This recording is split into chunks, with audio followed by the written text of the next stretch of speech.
Gérer son budget en 2022, 7 choses à faire le jour de paie. Dans cette vidéo, je vais vous donner quelques astuces étant salarié. C'est très important. Allez, c'est parti.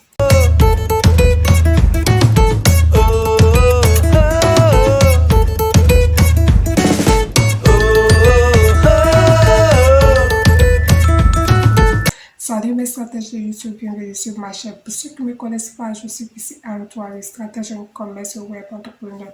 J'accompagne les salariés à se lancer dans le commerce tout en utilisant le salaire, car c'est maintenant de préparer sa retraite. Sur cette plateforme, je parle de motivation, je parle de l'entrepreneuriat, je parle de l'e-commerce, je parle aussi de dropshipping. Si cette thématique t'intéresse, n'hésite pas à t'abonner, d'activer la cloche de notification. Et de regarder dans la barre de description, j'ai écrit un ebook qui va te permettre des stratèges en 2022. Dans la même description, il y a un lien pour commander votre exemplaire Travail pour investir pour de 8 000 francs, disponible déjà en Côte d'Ivoire. Alors, nous allons rentrer dans le but du sujet. Gérer son budget en 2022, cette chose, à savoir le jour de paie. La première des choses que j'aimerais vous demander, est-ce que vous avez un compte bancaire? Si vous n'avez pas un compte bancaire, c'est dès maintenant de créer un compte bancaire. Dans le compte bancaire, quand vous allez créer un compte bancaire, excusez-moi, vous aurez deux comptes. Il y a un compte courant et il y a un compte d'épargne. Ça va beaucoup vous aider. Le compte d'épargne va te permettre de pouvoir épargner chaque fin du mois. Deuxième chose que vous devez savoir aussi, c'est de vérifier les informations qui sont sur le bulletin de paie. Beaucoup de personnes qui sont salariées ne regardent pas toutes les informations. Ce qui les intéresse, c'est faire la fin. C'est-à-dire que ce qu'on doit leur donner à la fin du mois. Moi-même, j'ai été ce genre de personne. Mais quand j'ai fait mes recherches pour ça sur YouTube, j'ai écouté comment on appelle, le livre de le Père riche, Père pauvre. Quand j'ai écouté, voilà, c'est un livre audio qui m'a fait comprendre que oui, les salariés payent l'impôt. Donc, avant même de percevoir ton salaire, sache que l'État a déjà pris ton argent, a déjà pris son argent, l'impôt. Donc, c'est très important de connaître tous ces éléments. Le montant brut qui est sur ton salaire, c'est sur ton bulletin de paie. Regarde toutes les informations qui ont été déduites et je pense que tu vas comprendre beaucoup de choses. C'est pourquoi j'ai décidé d'entreprendre parce que j'ai vu que le salaire ne va pas te rendre riche. Donc, quand tu vas travailler, il faut pouvoir entreprendre. C'est pour cette raison que j'ai écrit ce livre. C'est pas pour une j'ai écrit ce livre, c'est très important. Troisième chose que vous devez savoir aussi, c'est de faire un virement automatique. Je vais dire quoi? L'épargne de façon automatique. Pourquoi? Parce qu'il y a des personnes, quand ils perçoivent les salaires les jours J, ces personnes dépensent euh, l'argent automatiquement.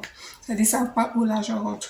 Mais je t'assure que si tu fais un effort de voir ton employeur ou bien soit la banque pour lui faire savoir que le jour du virement, il n'a qu'à prendre au moins l'épargne, c'est-à-dire ça peut être 10%, 20% de ton salaire pour stocker dans ton, dans ton compte d'épargne.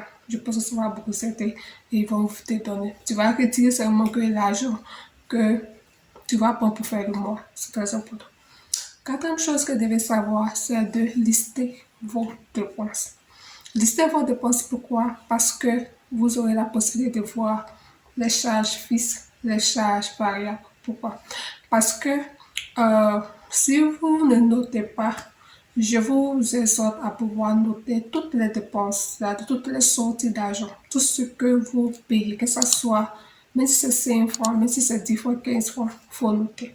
Alors, pour en savoir plus, moi j'aimerais que vous appreniez le mois de février, le mois de mars, si réellement vous avez noté. Si vous n'avez pas noté, peut-être que vous avez une bonne mémoire. Vous vous asseyez. Je pense que les informations vont venir sans problème. Ouais. Maintenant, vous complétez avec ce mois. Essayez de voir. Voilà, c'est très important. et vous allez cumuler, vous allez comptabiliser les 3 mois pour voir les charges fixes, les charges variables.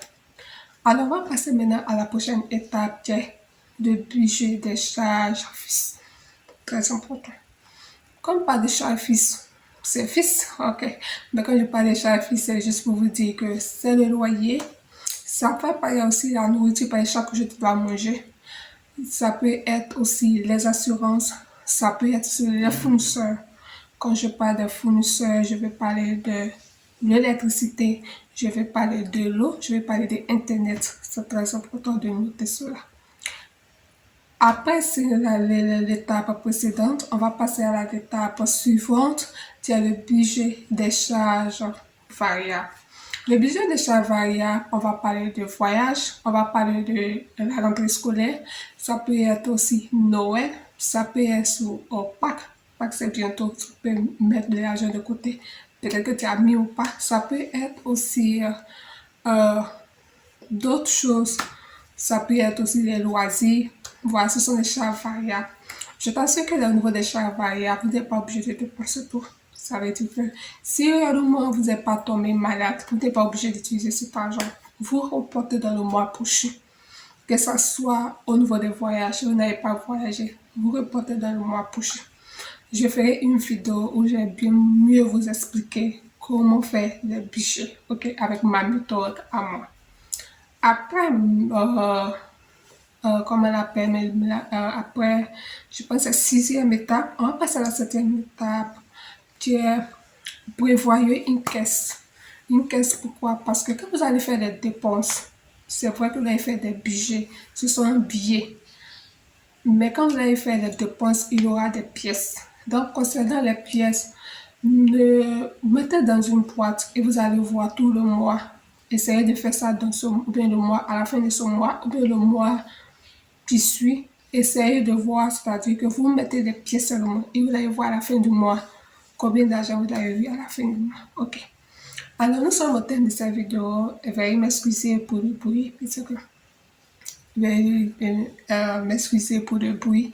Alors, nous sommes au terme de cette vidéo et si vous avez regardé jusqu'à 7 minutes, c'est-à-dire combien de minutes, essayez de vous abonner, de cliquer la cloche de notification, de mettre les likes, de partager aussi. Alors, pour résumer, gérer son budget 2022.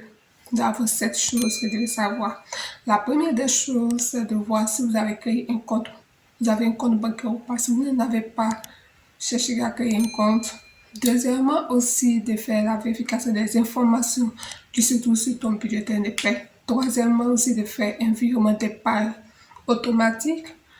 Quatrièmement, aussi de lister les dépenses. Cinquièmement, c'est le budget des charges office. Sixièmement, je parle de sixièmement, bon, on va mettre maintenant à la suite, maintenant nous avons le budget des charges variables et la fin de prévoir une caisse. J'espère que vous avez aimé cette vidéo et si vous avez aimé, n'hésitez pas à liker et aussi de partager parce qu'on veut atteindre plusieurs nombres d'abonnés. À la prochaine pour une nouvelle vidéo. Et n'hésitez pas aussi à faire votre suggestion dans les commentaires afin que je puisse vous répondre. Bye bye.